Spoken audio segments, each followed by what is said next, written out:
Bonjour, vous écoutez le podcast de Virage. On vous donne des pistes pour aller de l'avant et ça se fait parfois à contre-courant. Si face à un problème, quel qu'il soit, vous vous êtes déjà dit « j'ai tout essayé, rien ne va, je ne sais plus quoi faire », alors vous êtes au bon endroit. Je suis Marina Blanchard, psychologue, formatrice et fondatrice de Virage. Mon école s'inscrit dans la lignée de celle de Palo Alto, c'est-à-dire de la thérapie brève. Et je suis Peggy Van Lierde, chef d'entreprise, journaliste et coach en développement personnel. Ensemble, nous vous proposons des réflexions pour avancer autrement. On va commencer par une petite histoire, celle de l'attache invisible. Alors c'est l'histoire d'un paysan qui a 3 ânes et qui se rend au marché avec ses trois ânes.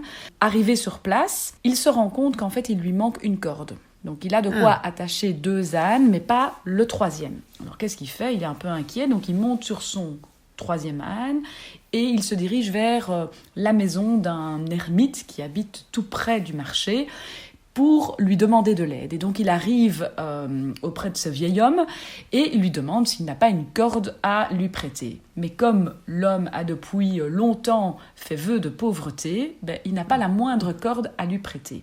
Par contre, il a un enseignement à lui donner et il lui dit retourne au marché et fais comme chaque jour le geste de passer une corde autour du cou de ton âne. Ainsi, tu vas en fait feindre de l'attacher à un arbre. Le paysan est un petit peu perdu, il ne sait pas très bien quoi faire de ce conseil. Mais bon, il se dit, je vais essayer, pourquoi pas. Pas vraiment de solution. Voilà, il va au marché, il attache donc 2 ânes avec une vraie corde et son 3e âne, fictivement, il fait le geste. Quand il a fini de faire ses courses, il revient et il veut repartir avec ses 3 ânes, mais là, l'âne qui est fictivement attaché ne bronche pas, ne décolle pas, ne veut pas partir. Alors le paysan se remet en marche, il retourne vers cet ermite en lui disant « Bon, quoi, tu m'as donné un conseil ici, qu'est-ce que je fais maintenant ? Mon âne ne veut plus partir, qu'est-ce que je dois faire ?» Et le vieil homme lui dit « As-tu pensé à enlever la corde ?»« Mais il n'y a pas de corde, répond le paysan. « Mais pour l'âne, il y a une corde. » Et donc le paysan retourne au marché, il fait ce geste de retirer la corde fictivement, et à ce moment-là, l'âne n'oppose plus aucune résistance et le suit. C'est une belle histoire. Une belle histoire. On est un peu prisonnier de nos habitudes ou de nos contraintes. C'est ça que cette histoire oui, tout à fait, dire. Tout à fait. Ou de nos croyances. L'âne croit qu'il a cette corde autour du cou. Et donc, pour certaines personnes, on pourrait imaginer qu'on peut... Enfin, personne et pour nous, probablement plus qu'aussi. On a des choses qu'on se dit, je ne suis pas capable de faire. Et si je me dis, je ne suis pas capable de faire, je ne deviens pas capable de les faire, en fait. Quelque part. Ou... voilà, le bonheur c'est pas pour moi, voilà, des choses comme ça. Et donc par rapport à cette histoire, si on se retrouve avec ces croyances limitantes, la solution c'est quoi ? C'est d'enlever la corde ou de consciemment avoir conscience qu'on n'a pas cette corde ? Je dirais que c'est plutôt de consciemment avoir conscience qu'on n'a pas cette corde. Donc c'est de prendre conscience effectivement que... En fait d'abord de prendre conscience de cette croyance et du fait que c'est une croyance. En fait, c'est un peu l'idée, peut-être, de ne pas confondre croyance et vérité. Ce qui arrive quand même souvent. En fait, on est dans notre tête, on a une interprétation qui est tout à fait personnelle. Et très vite, l'interprétation devient une vérité. Et puis, on va partir de là et on va réagir en fonction d'une vérité qui en fait n'est qu'une interprétation, et donc c'est sûr que ça va biaiser nos comportements, alors nos comportements avec les autres, mais aussi avec nous-mêmes. Ça me fait penser à un patient que j'ai eu il n'y a pas très longtemps, donc qui vient me voir et qui me dit, il a fini Sciences Éco, et il doit trouver du boulot, et il se dit, mais je vais jamais y arriver, je suis pas bon socialement, je suis pas bon relationnellement, je vais jamais réussir un entretien d'embauche. Et alors je travaille avec lui pour justement revoir cette croyance qu'il a, qu'il se dit les entretiens d'embauche, je suis pas à la hauteur pour y réussir, pas tellement au niveau intellectuel, mais vraiment au niveau relationnel, quoi. Et il dit tout ce qui est relationnel, c'est pas mon truc, je pourrais pas, etc. Or, en plus, avec un master en sciences éco, c'est quand même des métiers qui sont relativement relationnels, où en général, on travaille en entreprise, donc on a des relations avec des collègues, et donc il dit personne ne va me prendre, quoi, en fait, voilà, j'ai aucune chance, etc. Et c'est quelqu'un qui, de par cette croyance, en fait, a aussi une posture assez fermée, spontanément, évidemment, par rapport aux gens, il n'est pas très ouvert. Et donc, je vais travailler vraiment avec lui, progressivement, sur lui permettre de petites expériences, donc d'abord avec ses amis, parce que même avec ses amis, il dit, voilà, moi je parle quasiment pas. Et puis après, il y avait une opportunité parce qu'il avait un stage qu'il faisait dans le cadre d'un projet de jeunes qui existe ici en Belgique. Et dans ce stage-là, on a essayé de prendre des opportunités pour aller, j'ai envie de dire, casser, au début, assouplir, mais pour aller finalement remettre en question cette croyance. Et une chance qu'il y a eu, c'est un entretien d'embauche.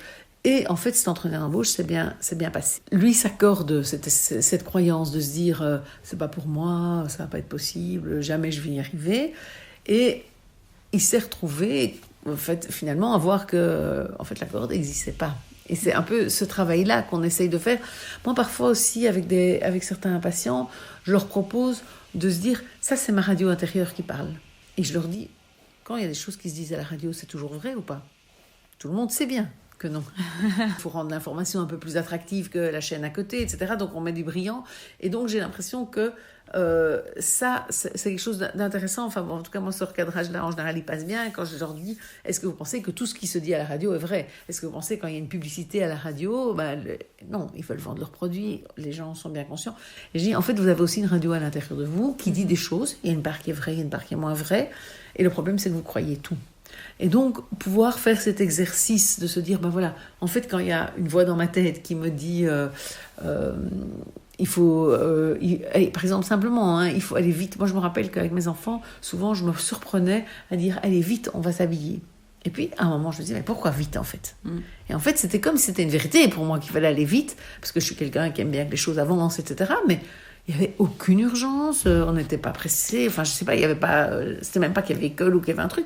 Je me rappelle plusieurs fois, mais elle me dit, maintenant tu arrêtes avec ce vite, qui venait dans plein de phrases quand je parlais avec mes enfants. Je trouvais que j'avais tendance à leur dire vite, voilà, très souvent, à mettre cette pression complètement inutile, mais qui était, oui, un peu une vérité pour moi, quoi, un peu comme une corde qu'on m'aurait tirée, qui m'aurait tirée en avant tout le temps, sans que, en fait, cette corde existe réellement. Mais j'avais inventé cette corde-là dans ma tête, quoi. Donc, si on revient à l'histoire, en fait, les croyances limitantes, c'est la corde que l'âne a autour du cou, et qui, en fait, lui fait penser qu'il est attaché et qu'il n'est absolument pas libre de ses mouvements. C'est ça. Et puis, dans la fin de l'histoire, en fait, le paysan fait des gestes fictifs pour enlever cette corde, ce qui libère l'âne de ses mouvements. Oui. Et donc là, si on transpose ça dans un exemple concret, est-ce que c'est forcément toujours quelqu'un qui doit faire les gestes fictifs? Je pense pas. Je pense que justement, on est capable soi-même de regarder la corde pour voir qu'elle n'est pas là, en fait, justement. Je trouve que c'est plus intéressant comme être humain, quand même, de se dire qu'on peut regarder nos croyances à un moment donné. C'est vraiment des exercices qui peuvent se faire. Voilà, je m'arrête à un moment donné, je me dis, qu'est-ce qui m'empêche ? Je rêve de changer de vie, je rêve de déménager, je rêve d'un nouveau job. En fait, qu'est-ce qui m'en empêche ? Et est-ce que c'est vraiment là ? Et dans la vraie vie, on s'attache un peu tout seul aussi. Oui, tout à fait. Ah, oui. Moi, je pense qu'on s'attache beaucoup tout seul. Alors, parfois, il y a des cordes que nos parents ont mis. Donc, parfois, il y a des parents qui nous ont dit, voilà, tu pourras jamais, je sais pas faire ça, tu réussiras jamais dans la vie, toi, tu seras jamais riche, en tout cas. Enfin, il y a des phrases comme ça qui ont été dites et qui font partie, du coup, de nos croyances et qui nous ont été effectivement mises par d'autres. Mais je pense pas du tout, moi, que ce sont les autres qui doivent nous les enlever. Je pense qu'on est capable, nous, de nous les enlever nous-mêmes. Et je pense même que probablement jamais les autres nous les enlevons. Donc si on attend ça des autres, et enfin parfois moi j'ai des patients qui disent oui, c'est la faute de mes parents qui m'ont toujours mis ça dans la tête. Ok, mais aujourd'hui, vous avez 30 ans, 50 ans, enfin voilà, il y a moyen de faire autrement que vos parents. Et à un moment donné, peut-être pour vos parents c'était une vérité, et voilà. Mais aujourd'hui, est-ce que vous êtes encore obligé de croire ça ? Et donc, on peut vraiment, et c'est intéressant de se poser vraiment la question, dans les situations dans la vie où on a l'impression d'être limité, il ne faut pas se poser la question sur toutes nos croyances, c'est pas très grave.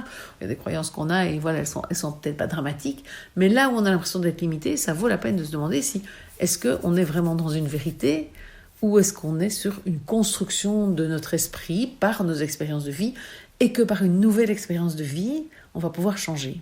C'est un peu ça qu'on fait en thérapie brève. D'ailleurs, c'est qu'on essaye d'aider les gens à vivre des expériences de vie différentes qui vont leur permettre justement de voir qu'ils sont capables qu'ils ne sont pas obligés qu'ils vont... Enfin, voilà, et ça va leur permettre de dépasser le problème en général qui nous amène. Comment je peux permettre à la personne de sortir de la problématique qu'elle m'amène. Et ça, nous, on le fait vraiment en coaching ou en thérapie brève par cette expérience, ces expériences qu'on propose en fin de séance, qui vont faire que dans leur vie, les gens vont vivre quelque chose qui va leur apprendre quelque chose de nouveau par rapport à ce qu'ils croyaient avant. Et à partir du moment où ils apprennent quelque chose de nouveau, donc par exemple, j'apprends qu'en mettant des limites à mon enfant et en les tenant bon, en fait, il ne me déteste pas, c'est pas la fin du monde, etc.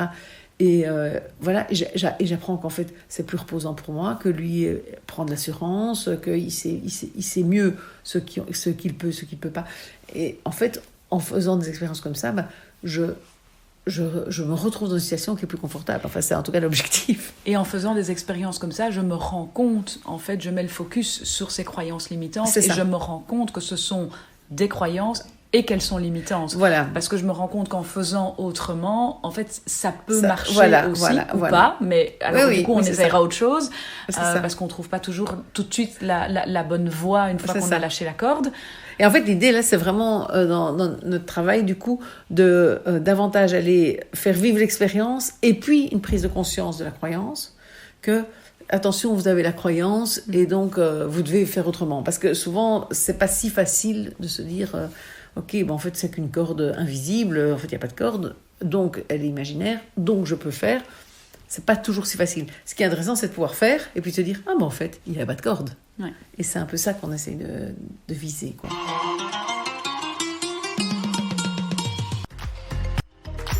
Si vous aimez ce podcast et que vous ressentez le besoin d'avoir des clés plus personnelles pour un changement quel qu'il soit dans votre vie, n'hésitez pas à vous rendre sur le site www.virage-consultation, les deux au pluriel.com. Une équipe de coachs et de psy est prête à vous aider pour avancer autrement.